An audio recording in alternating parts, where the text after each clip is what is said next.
Olá, sejam bem-vindos ao podcast da Zeduca, nossa primeira versão em vídeo. Então, para você que já nos acompanha nas plataformas de áudio, por favor, também deem uma espiadinha no YouTube e vejam o nosso vídeo.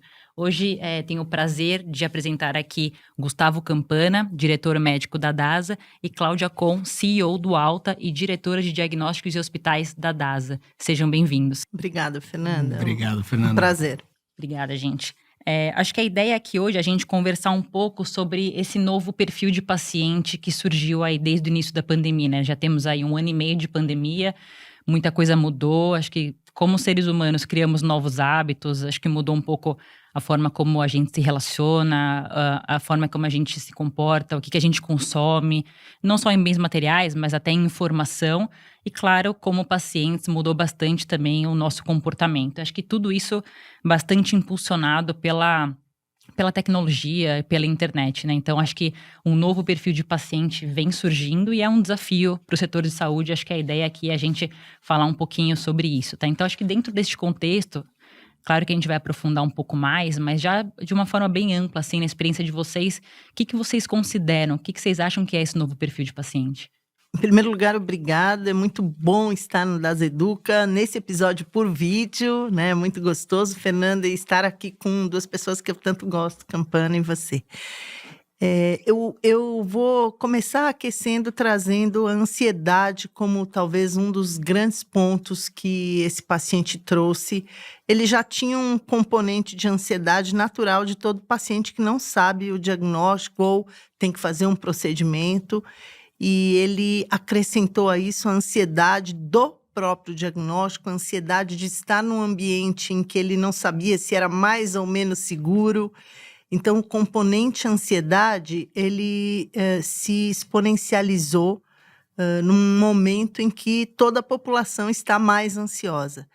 Estando num momento que ele vai numa unidade e busca um diagnóstico, a ansiedade começa a estar ligada a alguns componentes importantes, como o tempo que ele demora dentro da unidade, o diagnóstico propriamente dito, o que eu tenho ou não Covid, ou se for um outro diagnóstico não Covid. A gente percebeu durante a pandemia uma diminuição dos pacientes que tinham que fazer outros tipos de acompanhamento ou diagnóstico na ida às unidades, exatamente com quem eu vou estar, do lado de quem eu vou estar, aonde eu vou pegar, pode estar ou não contaminado, e principalmente a ansiedade de tantas informações que ele nunca sabia e que de repente foi uma enxurrada de informações que vieram e ele não conhecia as siglas, não conhecia o que se falava.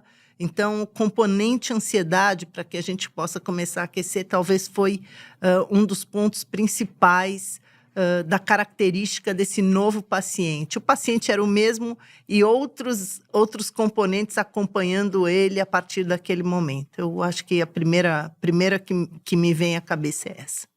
Excelente, eu acho que esse componente que você trouxe, Cláudia, é fundamental, porque ele acompanhou o paciente e acompanha ainda, né? Mesmo 1 ano e meio depois de pandemia, só mudou o tema, né? No início, o que é essa doença, quais são os testes, trata, não trata, vacina, não vacina, vacina de reforço ou não. Então, vai mudando a fase, mas continuam as dúvidas. Eu acho que o Campana tem muito aqui a acrescentar pra gente, especificamente nesse tema, que ele teve aí um papel importantíssimo na empresa durante esse momento, né? Justamente ali na questão dos testes, né? Toda essa Covid mesmo aí, nesse momento de dúvidas em relação à Covid. Acho que você teve uma participação impressionante, acho que podia compartilhar com a gente aqui, Campana. Obrigado, Fernanda. Bom, em primeiro lugar, super obrigado pelo convite, estar aqui com você, com a Cláudia, é um prazer, e parabéns pelo Das Educa, acho que isso tem sido um sucesso absurdo. Eu acho que o comportamento, teve uma mudança de comportamento, como a Cláudia falou, o paciente é o mesmo, mas tem 2 grandes pilares que eu vejo de mudança de hábito ou comportamento. Primeiro é tecnologia. O paciente, ele passou a utilizar como busca de informação ou também como busca de cuidado, plataformas, aplicativos, a telemedicina, as prescrições médicas que os médicos passaram a utilizar. Então, teve uma mudança muito grande no uso da tecnologia dentro da área de saúde. Obviamente que também trazendo o cuidado para dentro da casa dos pacientes, né? A gente teve um crescimento exponencial, por exemplo, em coleta domiciliar, em desenvolvimento de alguns testes que a gente poderia aplicar, mesmo em radiologia, dentro da residência dos pacientes. Então, o canal, a forma de acesso ao cuidado e à informação em saúde mudou bastante. E um outro ponto que eu acho que é ultra interessante é o interesse pela saúde pelas pessoas terem tangibilizado o risco, né? Então, principalmente em 2020, quando a gente tinha escassez de testes, início de 21, com escassez de leitos hospitalares, você ser portador de comorbidades, de doenças crônicas, estar em grupo de risco, era algo que era discutido no almoço de domingo. Então as pessoas tiveram um interesse e uma preocupação maior.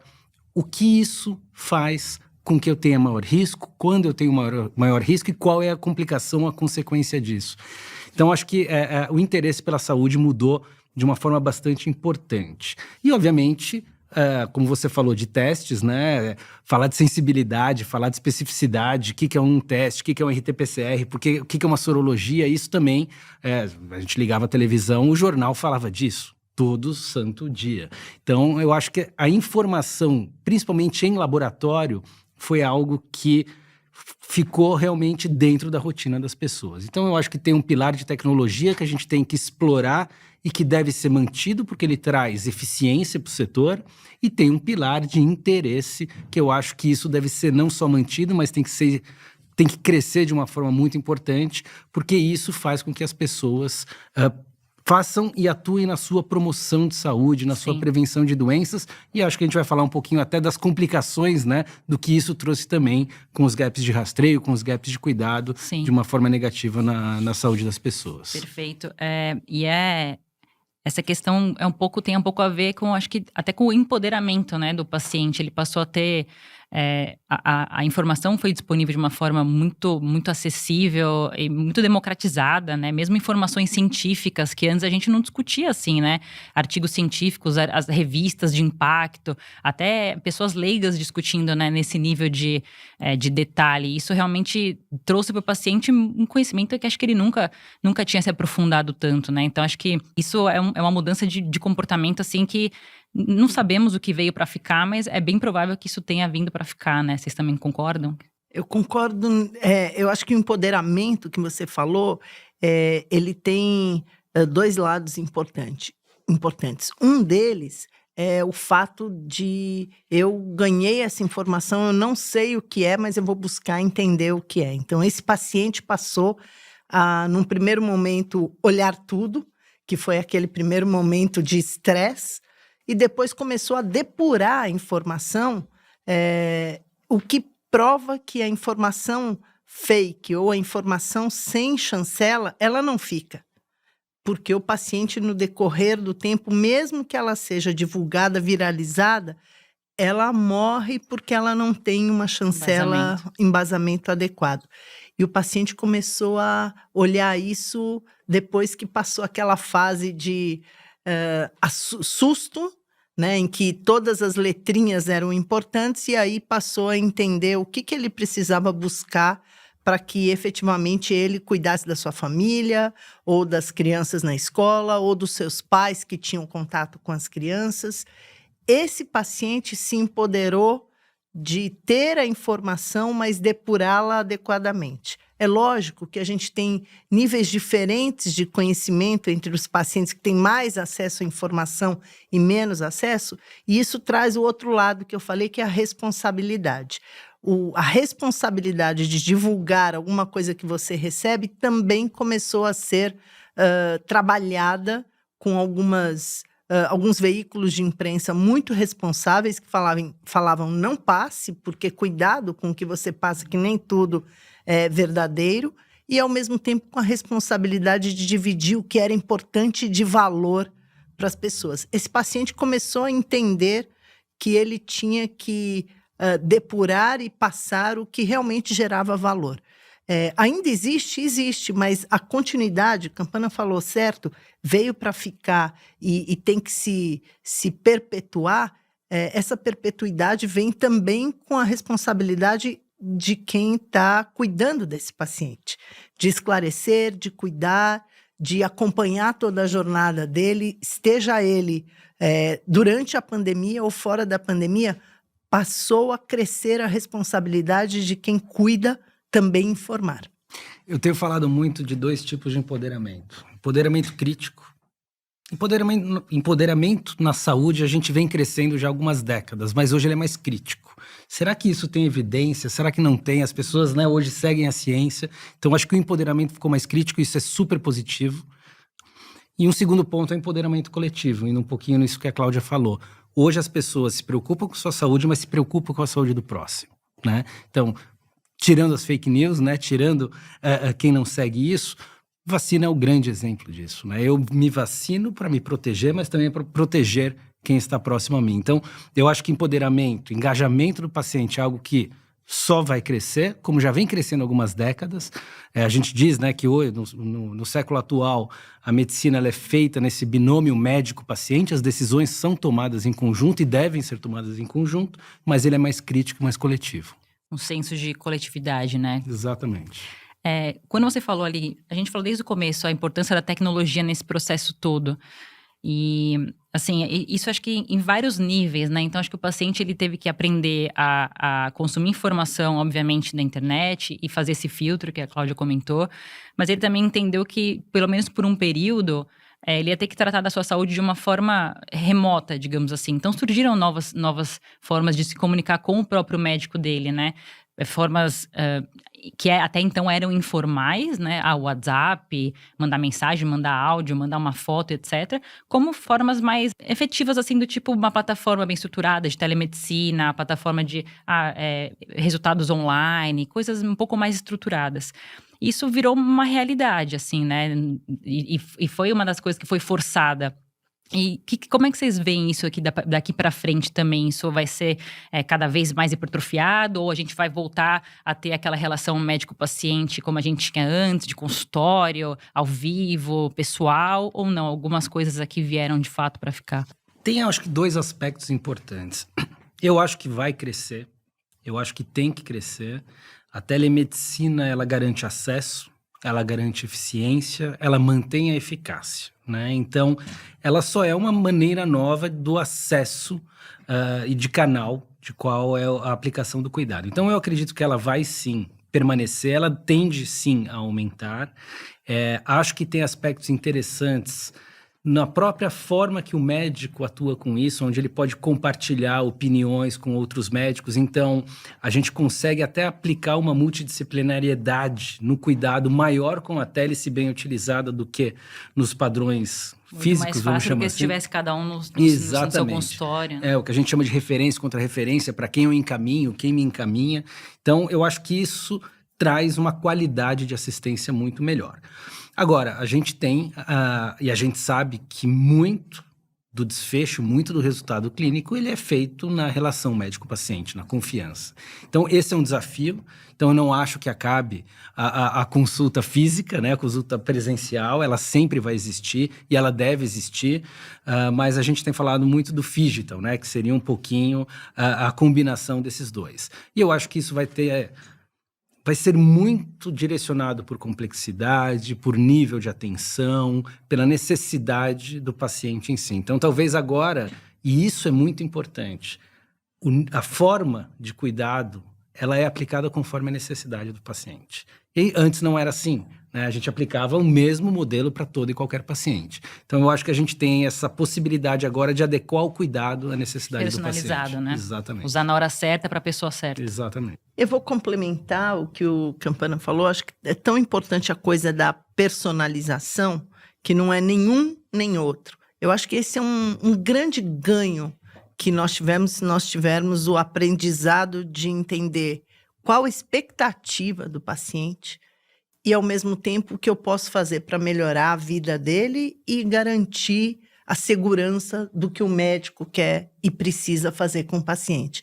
Então, vamos trazer exemplos aqui que eu acho que talvez a gente possa, no phygital que o Campana falou, eu posso ter uma primeira consulta em que, eventualmente, eu consiga direcionar se efetivamente eu preciso estar vendo esse paciente, eu preciso fazer uma anamnese física e estar próximo dele. E depois um acompanhamento em que ele não tenha necessidade de sair de casa para eu acompanhar um tratamento que ele tenha que fazer, enquanto ele possa fazer um paciente diabético, por exemplo, os controles que são necessários serem feitos para que ele mantenha o seu nível de diabetes saudável, mantenha os seus exercícios ao longo do tempo e acompanhe isso com o médico ou com uma equipe multidisciplinar que o atenda e acompanhe como estão esses indicadores, como ele está se sentindo. Isso é confortável para ele pode garantir mais tempo no trabalho ou com os filhos, e isso tudo mudou na vida dos pacientes, e ao mesmo tempo não se deixou de ter a segurança, que eu acho que é o ponto principal, que é a linha que divide a decisão de vai estar fisicamente ou não. Acho que os dois componentes existem e os dois componentes serão presentes na vida dos profissionais e na vida dos pacientes. Essa escolha tem que ser conjunta, ela não pode ser individual. Só do paciente, então está mais confortável para mim, eu só vou ficar aqui, ou só do médico, eu quero ele aqui no meu consultório. Eu acho que essa ambiguidade é um ganho de nova era para o profissional de saúde. Acho que isso também é um desafio para o profissional de saúde se acostumar, porque além da não multidisciplinariedade, ele antes vivia sozinho no consultório dele e já tinha se criado para que gerasse valor para esse paciente um modelo de atendimento multidisciplinar. Por que não ele estar dividido em momentos em que ele esteja fisicamente presente e outros momentos não? E hoje a gente tem tecnologia não só pela telemedicina para que se apareça, mas de wearables necessários e possíveis para que sejam usados, e eu tenho uma medição, monitoramento à distância de todos esses pacientes. Sim. Acho que, em geral, não só na medicina, mas a gente vai acabar evoluindo para um modelo híbrido, né? A gente era 100% físico, aí fomos obrigados a ser 100% digitais, e vamos para Isso em vários âmbitos, né? Vai fazer home office ou vai trabalhar presencial? Vamos fazer eventos presenciais ou eventos online? E acho que as consultas também, né? Achar o que é mais apropriado para cada modelo.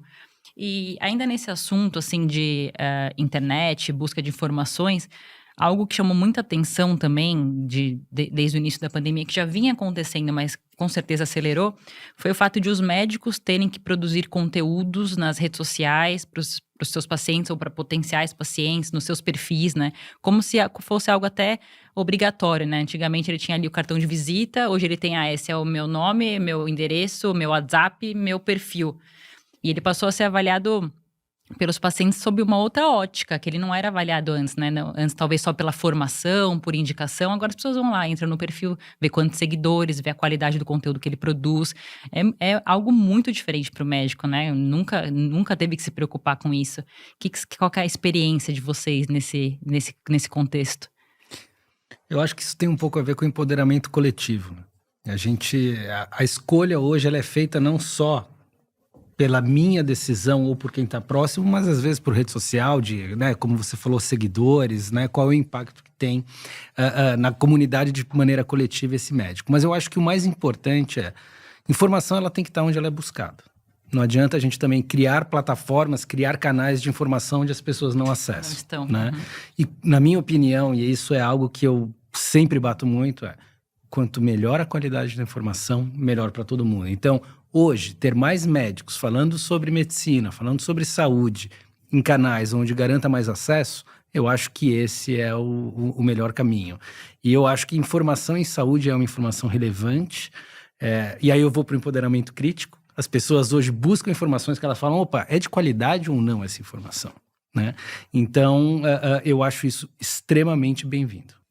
Muito bom que você falou, porque eu acho que tem níveis diferentes de capacidade de ver essa informação, né? A mídia social, ela é poderosa para que ela tenha uma abrangência muito grande, mas o que você fala para uma pessoa que tem menos acesso à informação, que tem menos acesso ao serviço médico, às vezes vale para ela um direcionamento muito mais prático, mais tangível, com menos conteúdo teórico. E com pessoas que buscam intelectualmente diversidade e crítica, como o Campana falou, você tem que ir com um conteúdo talvez mais denso, técnico e capaz de demonstrar diferentes pontos de vista. Então, aí vem um pouco da responsabilidade da informação. Eu traria um componente para cá que é a segurança do dado, né? Quando a gente fala em trocar por WhatsApp, isso existe, é fato, é prático e é onde as pessoas vão buscar, mas também não é rastreado da forma correta. E então nós temos que tomar um cuidado muito grande para que tipo de informação e que ferramenta é usada para que a segurança do dado esteja garantida para o paciente e garantida para o serviço de saúde. Acho que esse é um componente importante. E o outro que eu traria que é fundamental é para que não haja overdose de nada, né? A overdose de informação, aquela pessoa que fica o dia inteiro olhando informação, seguindo profissionais e o tempo inteiro ali, ela vai se municiar de diferentes pontos de vista e, às vezes, sem o conhecimento técnico, não sabe para onde ir. Então, é muito importante a gente saber o que a gente quer, a busca correta do que gera realmente uma diferença para você no seu comportamento, no seu comportamento de vida, para que você esteja saudável ou para que você busque cuidar de uma doença crônica existente, que o Brasil e o mundo estão cada vez mais repletos de doenças crônicas, muitas vezes não sabidas e existentes e prevalentes cada vez mais. Então, esse é um ponto que eu traria como ponto de atenção de não ser overdose e de também dividir o que é informação técnica e para o paciente e o que é informação política. Eu estou aqui eliminando o que é político e trazendo o que é técnico e o que é para o paciente mudar o estilo de vida dele, melhorar a saúde dele. Isso eu acho que gera valor. Essa é a tecnologia e informação que todo mundo busca. Perfeito, Clau. Acho que também aqui ninguém tem dúvida que junto com todo o lado bom que vem junto com essa disponibilidade de informação gratuita e de fácil acesso, todo mundo aqui concorda também que a gente sofre ainda um excesso de informação, né? Chega a ser, às vezes, até um pouco tóxico. E como você falou, a gente se perde, não sabe o que priorizar. Às vezes, a pessoa não filtra direito e pode interpretar de uma outra forma. E, claro, também as fake news que, né, fizeram a festa aí em todo esse tempo. Então, acho que fica um ponto de atenção e até para nós, né, como uma empresa de saúde, você falou, a gente se comunica tanto com pacientes, pessoas mais leigas, quanto com médicos, com conteúdos mais técnicos e a nossa responsabilidade social de trazer informação de qualidade e segura. De todos, acho que os setores são responsáveis por isso. As entidades também que regulam os setores, sociedades científicas, associações de empresas que trabalham com a medicina, seja ela hospitalar, alta complexidade, oncologia, doenças crônicas, diagnóstico, todas elas ajudando numa regulação, uma supervisão de apoio à informação para que ela seja um bom conteúdo. Tem um ponto, Fernanda, que eu acho que é importante a gente ressaltar. Fake news, a gente sabe o estrago que isso fez, mas é importante a gente não só combater o que está errado, mas explicar o porquê isso também pode estar errado, né? Em vacina, eu acho que esse foi um exemplo super grande. A gente teve aí uma iniciativa, né, de desenvolvimento de pesquisas clínicas em vacina e a gente era muito perguntado sobre isso. Mas, gente, como que pode em poucos meses ser desenvolvida uma vacina? Isso está errado, isso não funciona. Isso não é um copo meio vazio, isso é um copo meio cheio, isso é maravilhoso. Isso é a ciência sendo aplicada de uma forma ágil, eficaz e eficiente.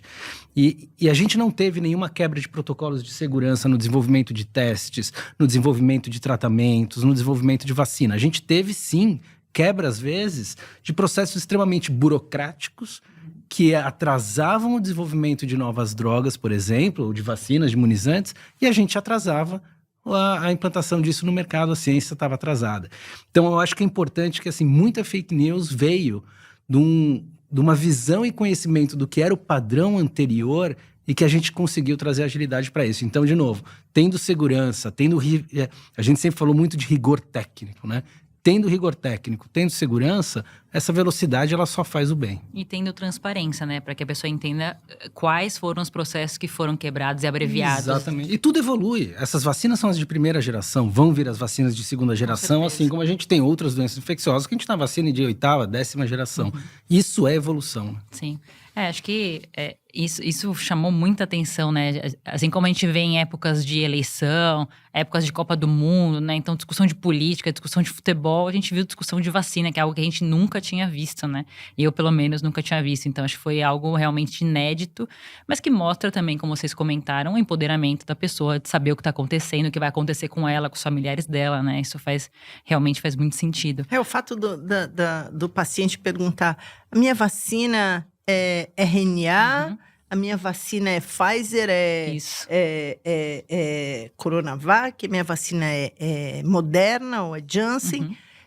Todas as vacinas boas, como o Campana falou, cada uma com o seu nível de entrega do que já foi estudado e comprovado.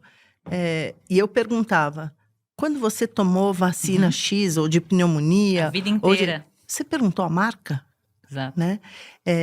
E ao mesmo tempo, quão importante foi conhecer em cada tipo como ela funciona de fato.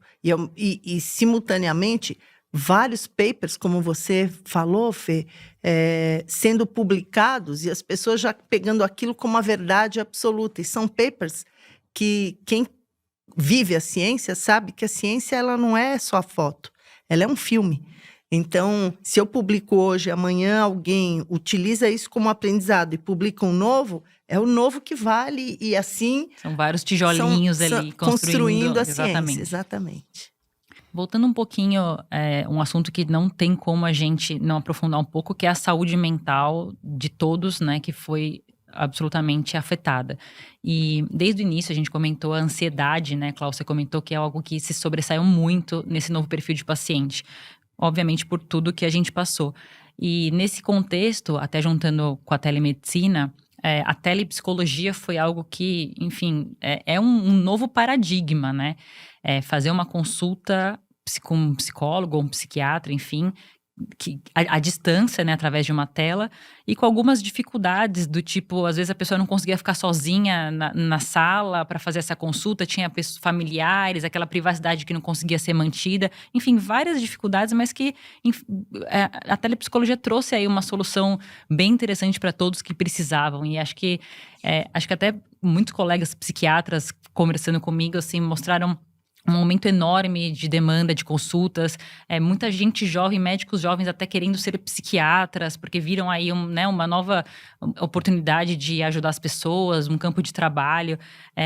Que vocês acham assim, em relação a isso? A gente passou, acho que 1 ano e meio acompanhando, todo mundo sabia quantas mortes tinham tido naquele dia.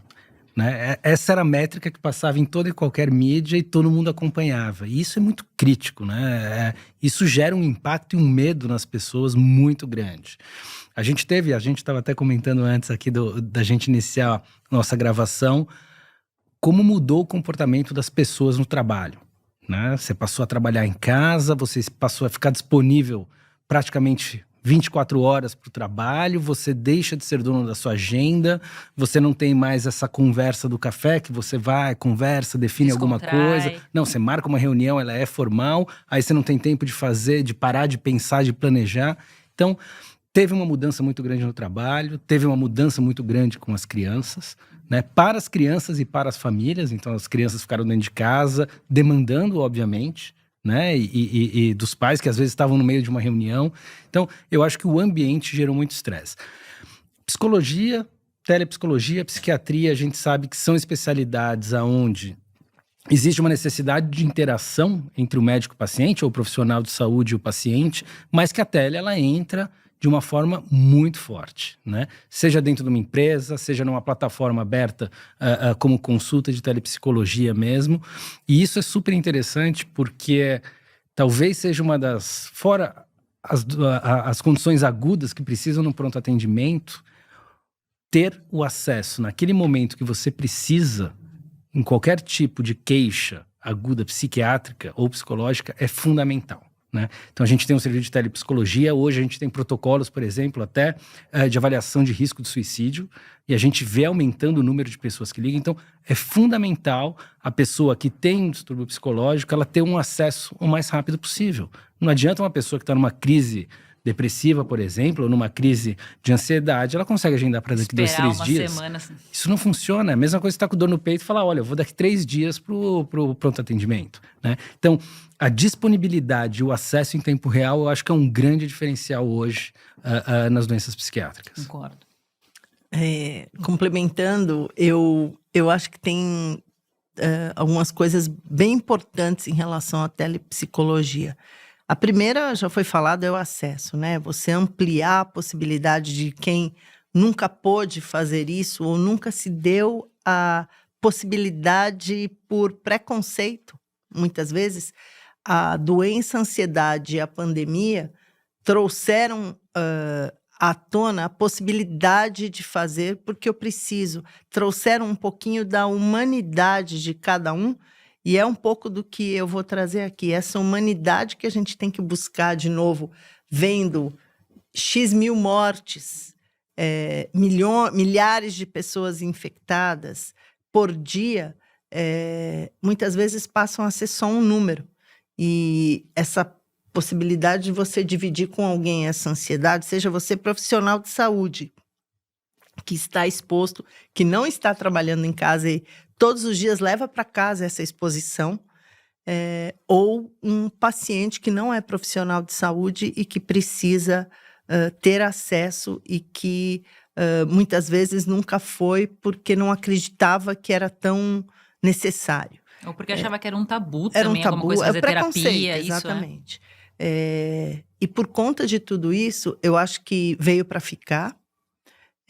Acho que é um grande campo para profissionais que não atuavam clinicamente também tiveram que se preparar melhor para trabalhar clinicamente à distância, e acho que tem também aí uma linha de que esse profissional tem que estabelecer uma governança de como ele vai trabalhar para que esse acesso imediato seja bem definido como ele deve acontecer, para que não tenha aí uma quebra de jornada, tanto para o paciente como para o profissional. Eu acho que está se construindo isso. Isso não veio pronto. Eu acho que o mundo e o Brasil estão construindo. E um componente que nós vimos, que era uma oportunidade, inclusive, dentro do que nós temos, era você diagnosticar, saber se efetivamente essa pessoa estava precisando ou se era algo pontual. Então, após uma pandemia, ou após uma infecção, ou após a perda de familiares, a possibilidade de avaliação psicológica era algo que os serviços de saúde, como o nosso, por exemplo, não faziam também. E hoje, com as ferramentas que existem, a gente consegue fazer e falar, olha, direcionar o paciente para o que realmente ele precisa e acolher a ansiedade ou a depressão ou o que ele tiver para tratamento. Perfeito. Agora, em relação à saúde física das pessoas, né? E, além de toda a questão do acometimento pela Covid, que obviamente já é sabida de todos, isso impactou de várias outras formas, né? E teve alguns grupos que acho que foram ainda mais impactados, porque embora todo mundo tenha dado ali por um período uma pausa na vida, algumas pessoas simplesmente não podiam fazer isso, porque estavam em vigência de tratamento, que precisavam continuar tratando, fazendo exames, simplesmente porque o tempo não para, a doença não para e a doença não podia esperar.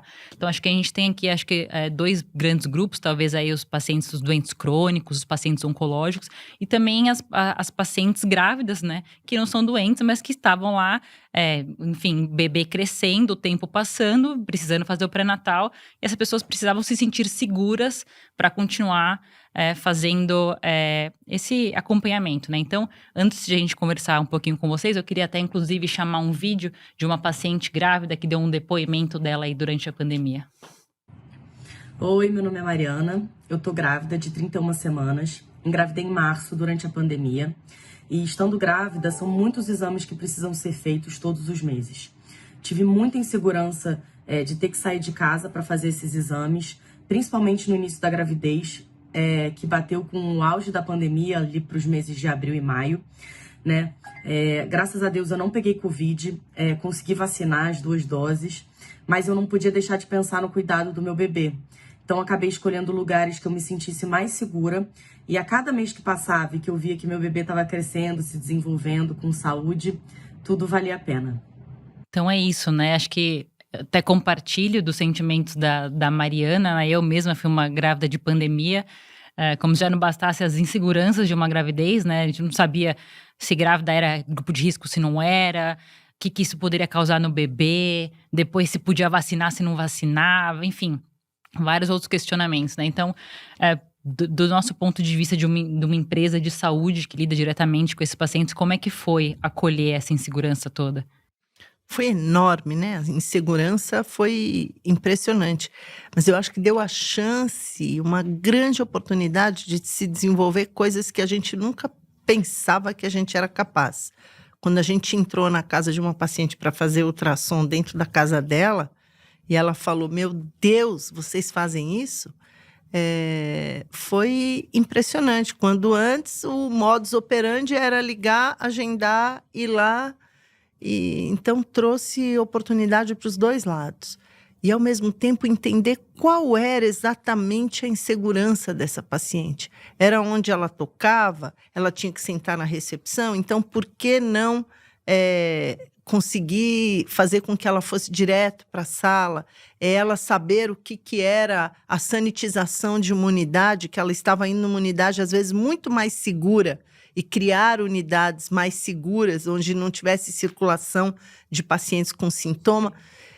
Ela saber disso trouxe a ela uma segurança. Então, quando eu vejo a paciente falar, eu fui fazer o exame, eu fui acompanhar onde eu me sentia mais segura, quem enxergou essa via e essa possibilidade trouxe isso para cada sentimento que a paciente tinha.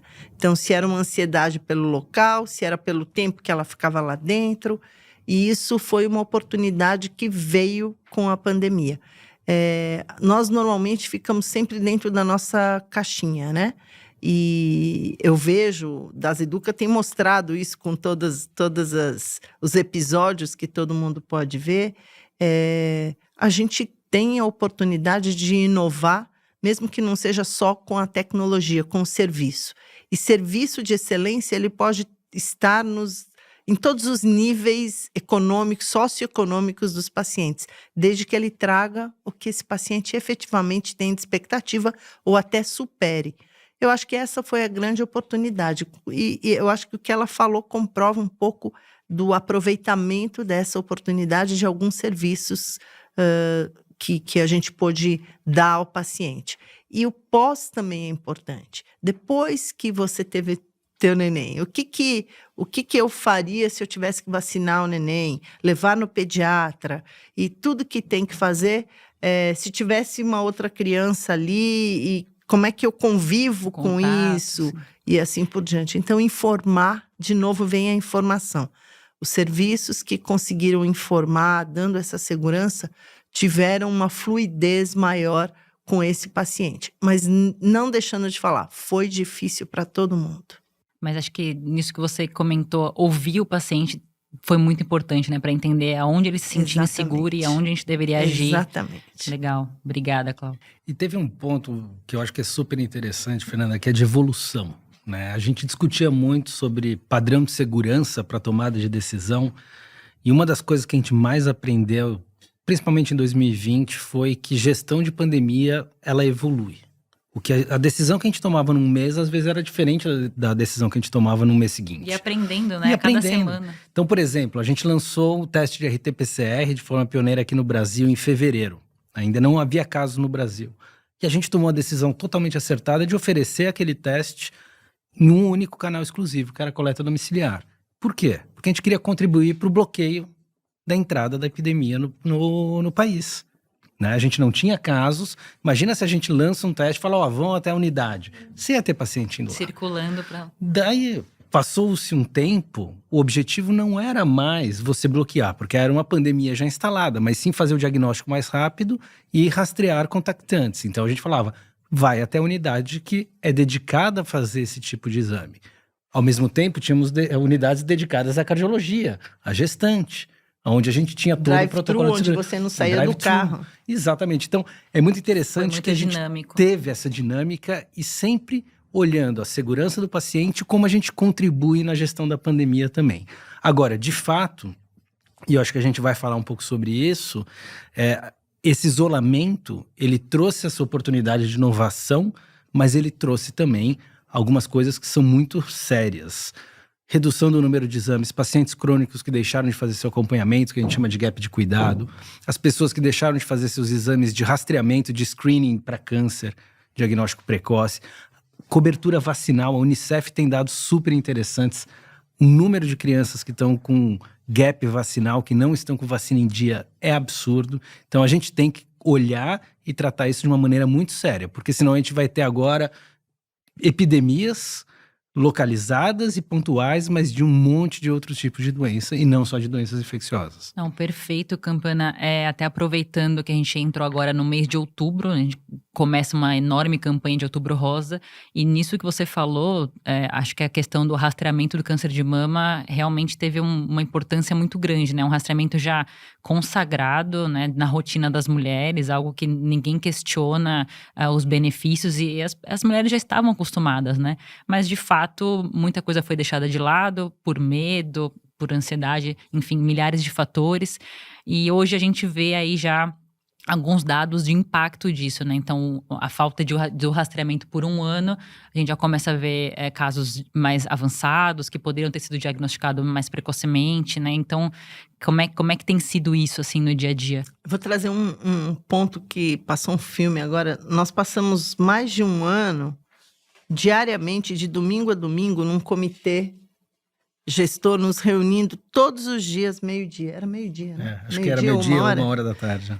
Todos os dias de domingo a domingo. E o quanto isso foi importante no início até agora. Ainda nos reunimos, mas com uma frequência diferente.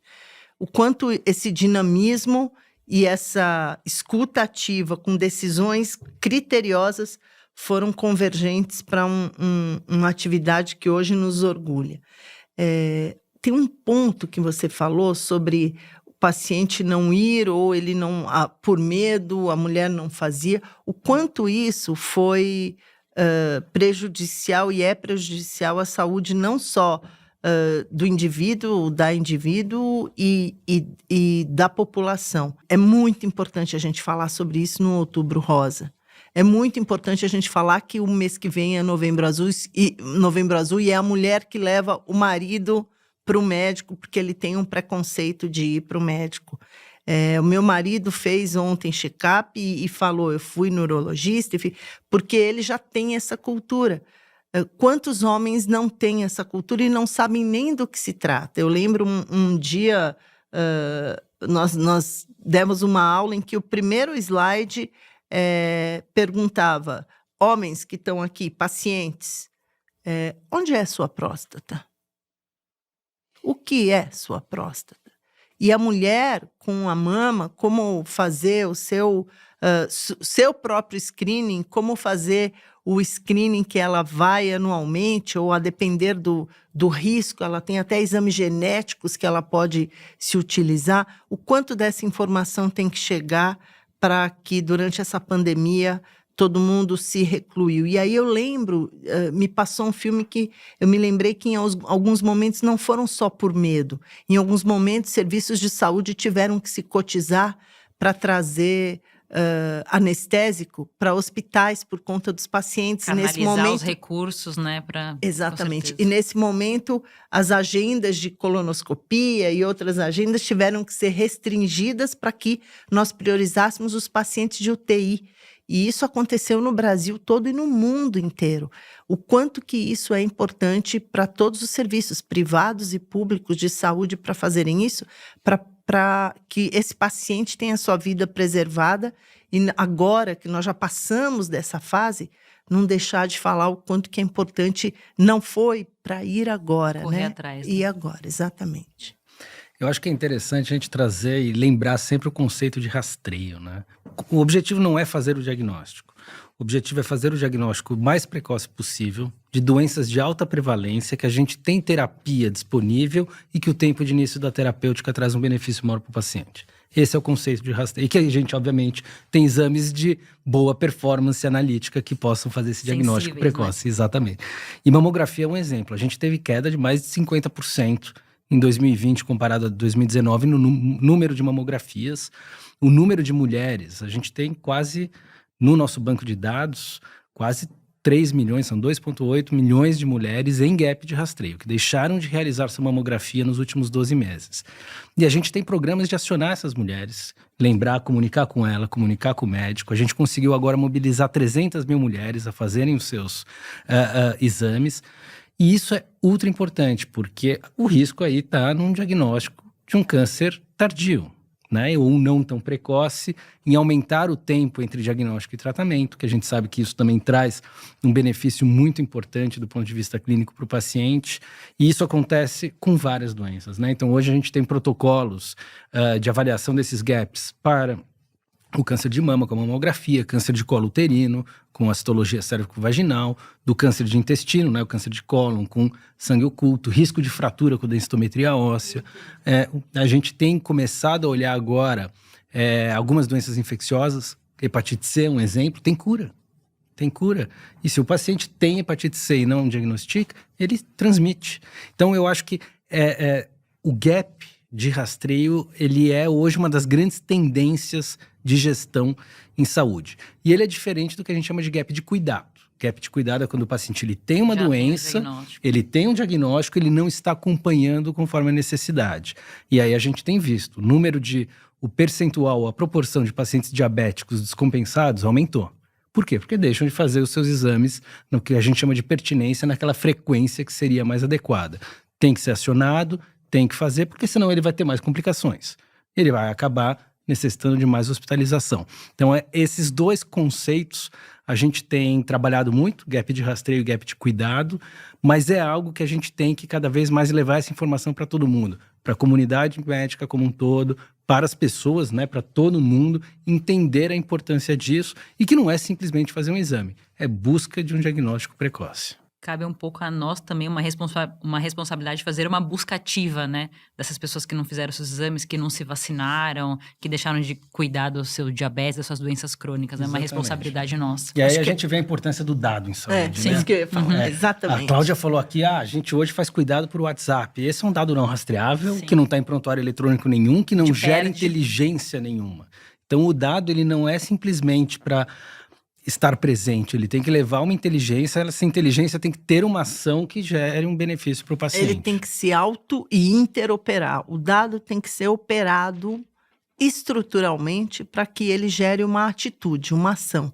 Isso serve para a nossa casa, para as pessoas, para o médico, para a comunidade e acho que tudo, por exemplo, que a gente já mostrou isso no Das Educa também, tudo que foi feito para o setor público em relação a, durante a pandemia, as possibilidades, gerou para as pessoas também possibilidades. A DASA, por exemplo, já foi noticiado a doação de mamografias. Então, quem não tem acesso tem essa possibilidade. Tem que ter a informação de tomar a atitude de ir buscar. Eu acho que isso é muito importante. Agora vocês trouxeram um ponto aqui que acho bem interessante também de a gente discutir desse novo perfil de paciente, como é que ele vai lidar com essa questão dos dados dele, né? O dado pertence a quem? Pertence a ele? Pertence à instituição? Ele pode não compartilhar? Ele entender o quanto isso pode ser benéfico, né, para o acompanhamento dele, entender, enfim, essa é uma discussão, a gente está falando aqui, óbvio, do setor de saúde, mas que se discute em tudo quanto o banco quer meus dados, as redes sociais querem meus dados, isso tá em alta, as pessoas estão discutindo, né, e como é que o paciente vai enxergar isso, os dados da saúde dele. Assim como tomar vacina, eu faço uma contribuição a mim mesmo e ao próximo, o compartilhamento de dados, na minha percepção, é assim também. Então, o dado por si só, ele não gera nenhum tipo de benefício, mas uma gestão sobre esses dados, criando inteligência, criando algoritmos de inteligência artificial, de modelos preditivos, e isso vem do dado coletivo, vem do aprendizado dessa massa de dados, isso sim vai trazer o benefício em saúde. Então, a gente hoje tem uma área de analytics gigantesca, a gente tem uma área de health analytics gigantesca que tem como objetivo visitar dados, sempre, obviamente, dados que são consentidos para que tenham esse tipo de uso, respeitando toda a LGPD, que é a Lei Geral de Proteção de Dados, mas que geram inteligência, que geram modelos preditivos. Eu estava lendo agora, hoje de manhã, um artigo da Nature super interessante de uma pesquisa onde eles acessam um número de dados ultra grande de exames laboratoriais normais de pacientes saudáveis para fazer algoritmos de risco de desenvolvimento de doença. Então, assim, vamos olhar o dado saudável também. E isso, o comportamento ao longo do tempo daqueles exames, mesmo estando dentro do intervalo de referência, ele pode te dar algum tipo de informação, mas eu tenho que compartilhar para isso. Então, essa é uma posição pessoal, obviamente, mas eu acho que o compartilhamento de dados é uma contribuição ao indivíduo, mas ao coletivo também. Eu concordo, mas eu queria trazer um ponto que, não, como você falou, não só para a saúde, mas para outras indústrias. Hoje nós vivemos uma era que muito pouco se sabe sobre o que já está se estudando no comportamento das pessoas. E hoje o dado tem sido, quando você google qualquer coisa, já existem algoritmos que pegam o que você está procurando para que te ofereça. Muita gente fica surpresa que de repente, nossa, eu estava procurando coincidentemente vaso e de repente apareceu. Não, existem algoritmos, existe inteligência artificial por trás disso e muita gente estudando o comportamento humano para que isso aconteça. O que eu acho muito importante, como conselheira de algumas entidades de saúde, eu trago é a governança sobre isso. Tudo que o Campana falou é tão importante para que você compartilhe, que ele seja utilizado para o bem, para predizer, para tratar, para melhorar a saúde das pessoas, mas tem que existir uma governança para o que ele não deve ser usado, não só pela sua confidencialidade, que o dado é do paciente e essa estruturação e compartilhamento dele adequadamente gera várias questões positivas, mas deve estar bem claro e transparente o que não é positivo e como ele não deve ser usado. Que ele não deve ser usado para que se exclua um paciente de algum grupo, para que grupos específicos sofram priorização ou não dentre algum tratamento ou alguma possibilidade na gestão de saúde. Tudo isso tem que estar muito bem autorregulado e os setores, e de novo, os setores, aí não é a empresa A, B ou C, tem uma responsabilidade junto às políticas públicas de dados para que tenha uma governança importante. Isso vai trazer o que muito tempo a saúde não teve e que está tentando construir, que é a confiança, que é a credibilidade.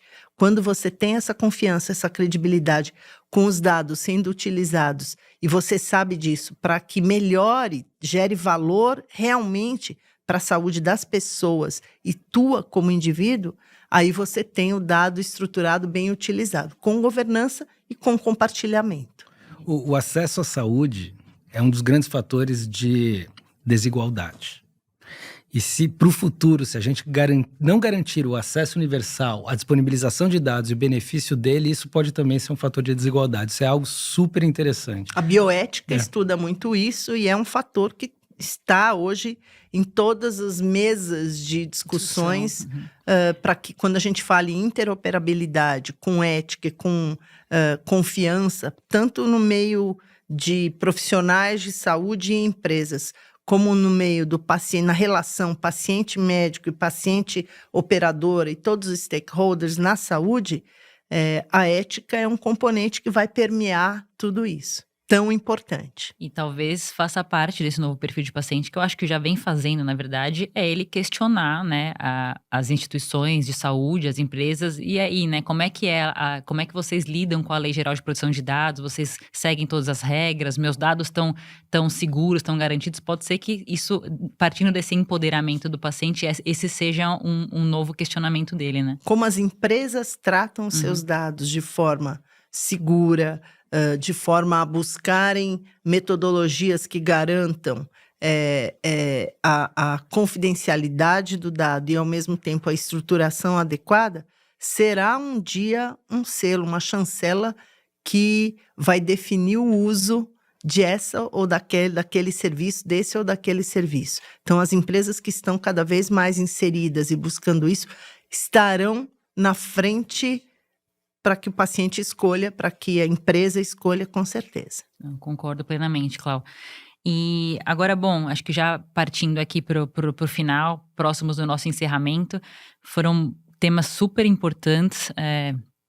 Chegamos aqui à conclusão que existe um novo perfil de paciente se elaborando para viver num novo normal que a gente ainda não sabe qual é, porque as coisas não estão resolvidas, nós ainda estamos nesse processo. Então surgem grandes desafios, né, para as empresas de saúde como um todo. Então, para finalizar, na opinião de vocês, quais são esses grandes desafios que a gente vai ter pela frente? Em primeiro lugar, para as empresas, a estruturação do dado, a visão colaborativa do dado para o setor e para a saúde. Acho que eliminar um pouco do egoísmo que esse dado deste paciente é meu, e sim que ele é do paciente, e se eu utilizar da melhor forma eu vou estar agregando.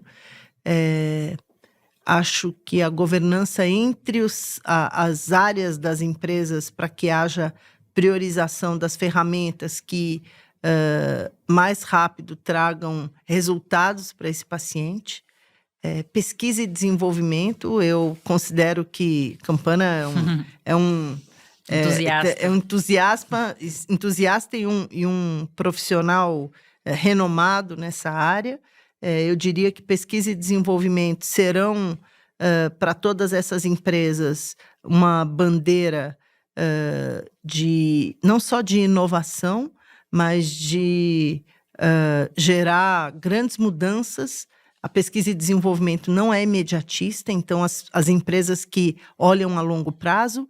E, por último, olhando para os pacientes, profissionais de saúde que façam e usem a sua melhor técnica, da melhor formação, então formação dos melhores profissionais de saúde com humanidade, com estar no lugar do outro, com a exposição de que foram meses, mais de ano de exposição, onde todo mundo se colocou um lugar no outro, que a gente possa levar isso para frente, trazendo todas as jornadas, minha como profissional, do paciente que está na minha frente e principalmente de entendimento conjunto de que a pandemia trouxe esse novo paciente e esse novo profissional e essa nova empresa para juntos construírem algo novo. Não será algo de responsabilidade de um só. Vai ser uma cocriação.